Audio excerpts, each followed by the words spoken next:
Grace Lovers, pernah nggak kamu capek, pura-pura kuat? Semua orang bilang harus semangat, harus kuat, harus bisa melewati semuanya, tapi dalam hati kamu sebenarnya takut, bingung, dan sudah sangat lelah.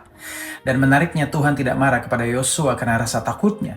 Tuhan malah bilang begini dalam Yosua 1 ayat 9, "Bukankah telah kuperintahkan kepadamu, kuatkan dan teguhkanlah hatimu, jangan kecut dan tawar hati sebab Tuhan Allahmu menyertai engkau kemanapun engkau pergi." Ayat ini sering dibaca seperti ayat motivasi supaya kita jadi kuat. Padahal kalau kita melihat konteksnya, Yosua sedang berada di titik paling berat dalam hidupnya. Musa sudah mati, sekarang jutaan orang Israel ada di bawah tanggung jawabnya. Di depannya ada sungai Yordan, ada peperangan, ada tanah yang belum direbut.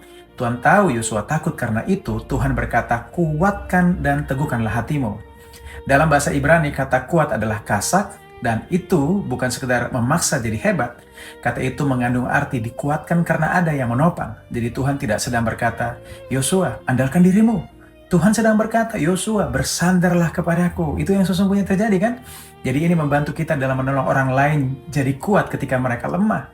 Saat kita bilang, "Jadi kuat ya bro, jadi kuat ya sis." Itu bukan tentang mereka harus berusaha kuat, tapi mereka disadarkan tentang kasak. Kuat karena Tuhan selalu menopang mereka. Seperti Tuhan memberikan alasan mengapa Yosua bisa kuat, bukan karena Yosua paling pintar, paling berani, atau paling siap. Tuhan berkata, "Sebab aku menyertai engkau." Ini inti ayatnya, bukan kalau kamu kuat maka aku akan menyertai, tapi justru karena aku menyertai maka kamu bisa selalu kuat.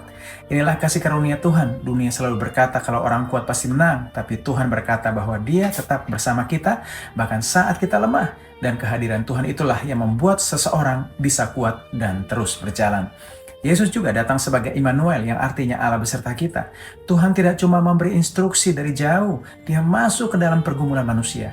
Dia berjalan bersama kita di tengah ketakutan, tekanan, dan air mata yang sering kita alami.